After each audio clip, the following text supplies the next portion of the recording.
The Crown Jewels, foundation first. The neighborhood of Crown Heights was full of potential, but its people felt the weight of being overlooked. In a quiet basement lit by a single swinging bulb, Jamal and Isha leaned over a sprawling map of their streets. They weren't just looking at roads, they were looking at a future. "If we want to stand tall," Jamal said, tapping a pencil on a vacant lot, "we have to ensure our roots are deep. We need a philosophy," Isha nodded, her eyes bright. "Foundation first," she whispered. "Before the beauty comes the strength." Word spread quickly to their friends, Marcus and Kevin. They gathered to form the Trust, a collective where every neighbor would be an owner. This wasn't a charity, it was a pact. Marcus and Kevin sat across from each other, reviewing the legal charters that guaranteed the community's voice would always be the loudest. They were building a shield of unity, ensuring that the wealth created within these blocks stayed within these blocks. The Trust was the bedrock of their vision. The first pillar of the Trust was the construction company. Kevin took the lead, swapping his suit for a hard hat. He didn't just hire workers, he trained the young men and women from the block. Marcus joined him on site, watching as the first steel beams were hoisted into the air.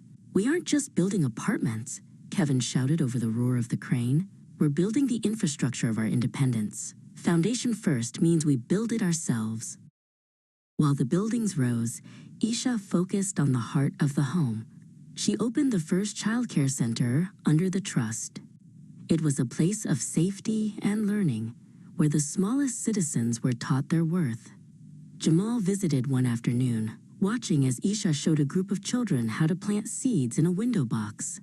"If the children are supported," Isha told him, "the parents can work and grow without fear. They are our most precious foundation."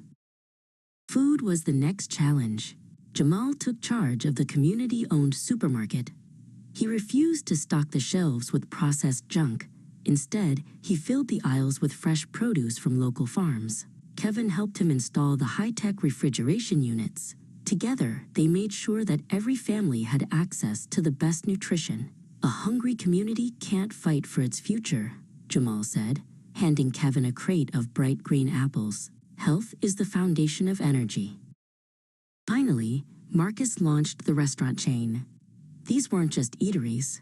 They were community hubs where the Foundation First motto was painted proudly on the walls. Isha joined him for the grand opening of the flagship location. The air was thick with the scent of spices and the sound of laughter. It was a place where people didn't just eat. They gathered to discuss the next steps for the Trust. The restaurant was the social glue that held their efforts together. Success brought unwanted attention. A massive developer from outside the city arrived with a briefcase full of money, offering to buy out the Trust. Jamal and Marcus met the man in a cold, glass-walled boardroom. The offer was life-changing for the four friends, but they didn't hesitate. "You see buildings as profit," Jamal said, sliding the contract back across the table. "We see them as a foundation. Our community isn't for sale." To celebrate their resistance, the neighborhood threw a block party. Isha and Kevin stood before a brick wall that had once been covered in graffiti. Now it was being transformed into a giant mural. They each held a brush, adding the final touches to the words, "Foundation First."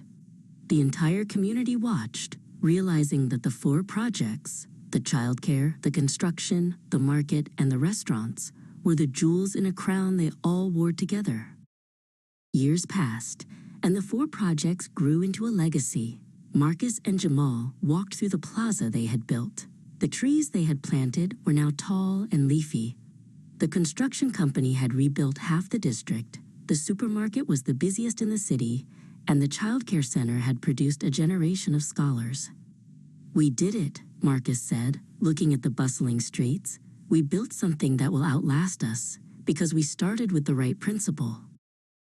As the sun set, casting a golden glow over the skyline, the four friends met in the top-floor office of their headquarters. Isha and Kevin stood by the long, panoramic window, looking out at the city they had helped reshape. They knew that as long as they stayed united and kept the community's needs at the center, Their crown would never lose its luster. They had proven that when you put the foundation first, the heights you can reach are limitless.